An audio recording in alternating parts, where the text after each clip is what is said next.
بسم اللہ الرحمن الرحیم۔ آہ، ایک دھڑام کی آواز آئی اور ساتھ ہی برتنوں کے کچن سے گرنے کی آواز پر میرا چہرہ متغیر ہوا اور ایک جھٹکے سے میں اپنے کمرے سے باہر بھاگی۔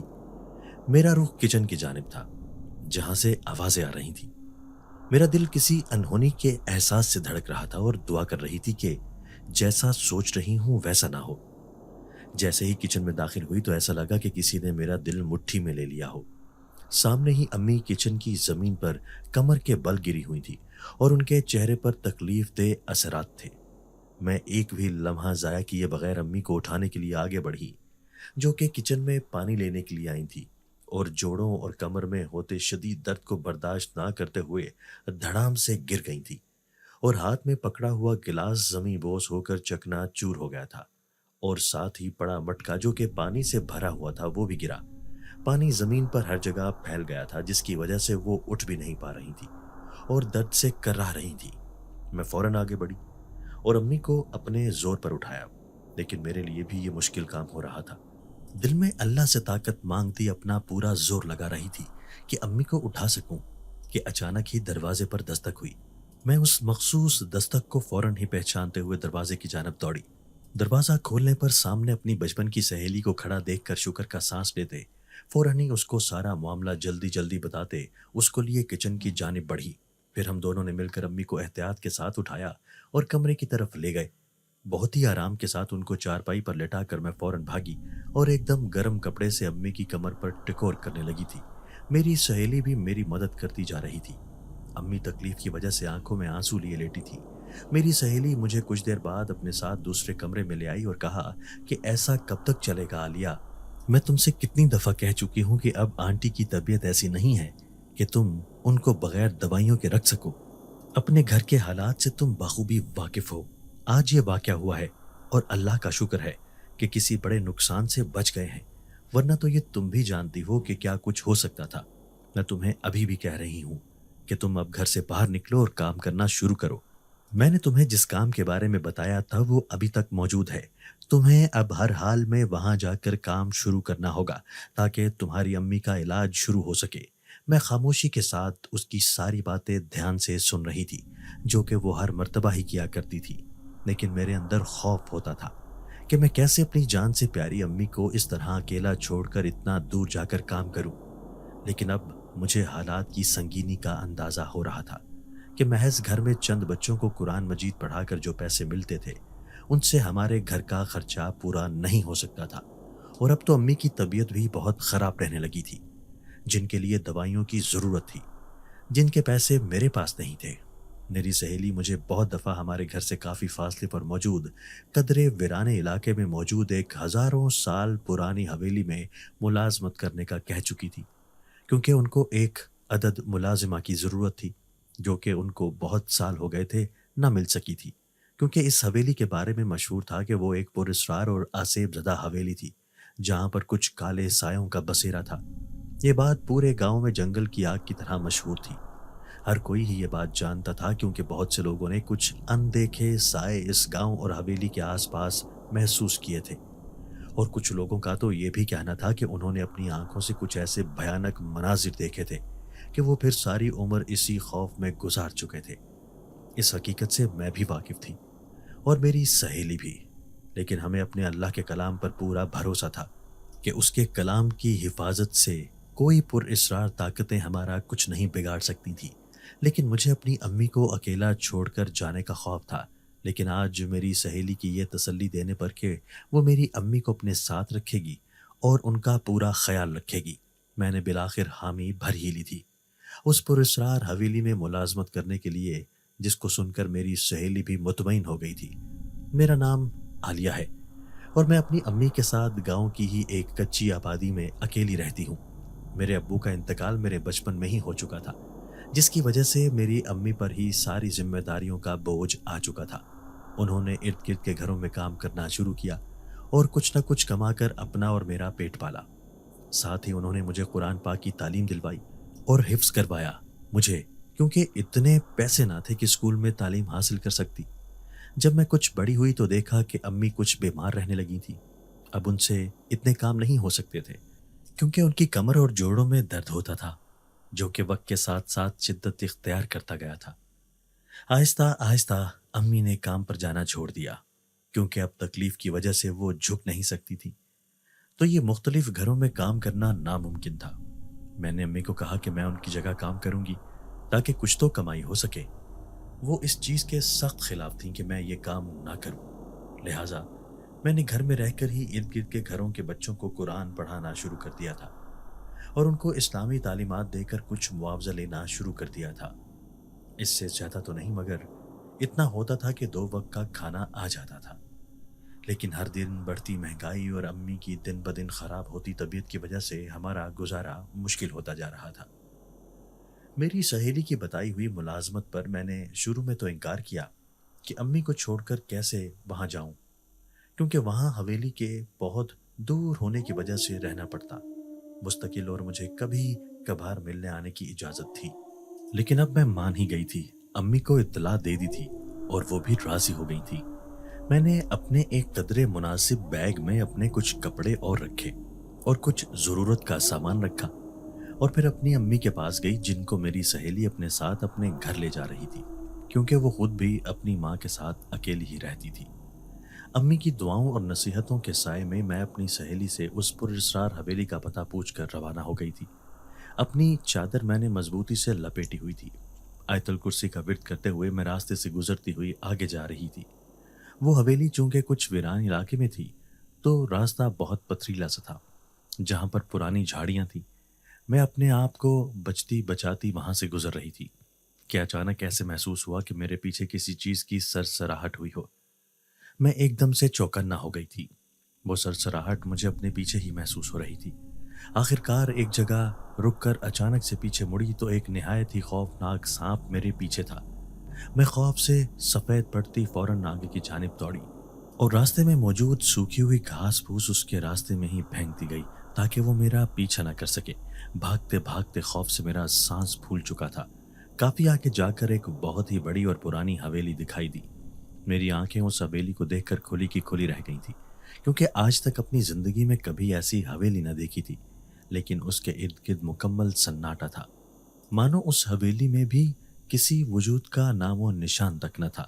ساری فضا سائیں سائیں کر رہی تھی۔ مجھے وہاں کی ہوا کچھ مختلف لگی، جیسے کہ وہاں کچھ گھٹن سی ہو۔ اس وقت ادھر دھوپ نہیں تھی، بلکہ بادلوں نے آسمان پر اپنا ڈیرا جما رکھا تھا۔ لیکن اس عجیب سی ہوس سے مجھے ایک لمحے کو تو سانس لینے میں بھی دشواری ہوئی تھی۔ دل میں اللہ کا کلام پڑھتے ہوئے حویلی کا داخلی دروازہ پار کیا اور اندر بڑھی۔ ہر طرف سناٹے کا راج تھا۔ باہر وسیع و عریض چمن نما زمین تھی، جو کہ کہیں سے بھی چمن نہ لگتی تھی، بلکہ بنجر ویران زمین تھی۔ ایسا لگتا تھا کسی نے اپنی کالی طاقتوں سے وہاں کی ساری شادابی کو نوچ کھایا تھا۔ میرے جسم میں ایک دم سے کپ کپی سی آ گئی تھی۔ سر جھٹک کر آگے کی جانب بڑھی۔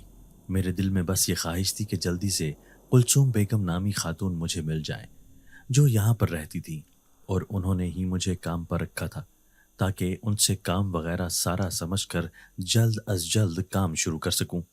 اتنا تو معلوم ہی تھا کہ اس حویلی میں ضرور کچھ تو پراسرار تھا، ورنہ سارا گاؤں اتنے یقین سے یہاں پر موجود آسیبوں کا ذکر اتنے یقین کے ساتھ نہ کر رہا ہوتا۔ لیکن اپنے سینے میں حفظ ہوئے اپنے اللہ کے کلام پر پورا یقین رکھتے ہوئے میں اس پراسرار حویلی میں آ چکی تھی۔ حویلی کا اندرونی دروازہ کھولتے ہوئے میرے کانوں میں ایک چرر کی آواز آئی تھی۔ مجھے حیرانگی ہوئی کہ یہ دروازہ کھلا کیوں ہوا تھا۔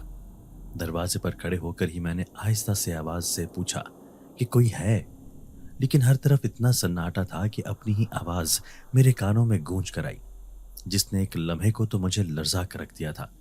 ایسا لگا کہ کسی اندھے کی طاقت نے میری ہی طرح آواز نکال کر دوبارہ سے میری طرف دہرایا ہو۔ میں ڈر کے مارے ادھر ہی کھڑی رہی کہ اچانک اپنے کندھے پر ایک انجانا لمس محسوس کر کے ایک جھٹکے سے مڑی تو سانس خوف سے سینے میں ہی اٹک گئی تھی، کیونکہ میرے عین پیچھے ہی ایک لڑکی کھڑی تھی، جو کہ نہایت ہی تفتیشی انداز میں مجھے دیکھ رہی تھی، جیسے جاننا چاہ رہی ہو کہ میں اس حویلی میں کیا کر رہی تھی، جبکہ میرا تو خوف سے برا حال تھا کہ یہ یہاں پر کیسے آ گئی تھی، کیونکہ ابھی تو میں سارا چمن پار کر کے آئی تھی اور کسی کا کوئی وجود نہ دکھا تھا۔